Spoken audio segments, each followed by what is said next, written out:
যদি কেউ এই গাঁটের নিচে কাপড় পরে নামাজ পড়ে তো তাহলে তো আরো অধিক পরিমাণে তার গোনা হবে। কারণ এক তো নামাজ ছাড়া অন্য অবস্থাতে গাঁটের নিচে কাপড় পরাই জায়েজ নেই, আর সেই নাজায়েজ জিনিসটাকে নিয়ে আমরা নামাজ পড়ছি।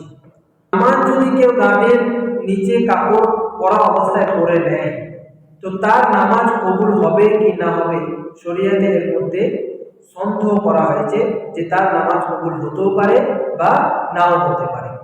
এর দলিল আবু দাউদের 638 নম্বর হাদিস, যেখানে হুজুর পাক সাল্লাল্লাহু আলাইহি ওয়াসাল্লাম এক সাহাবী নামাজ পড়ছিলেন, তো তাকে হুকুম দিলেন তুমি নামাজটাকে ঘুরিয়ে পড়ো।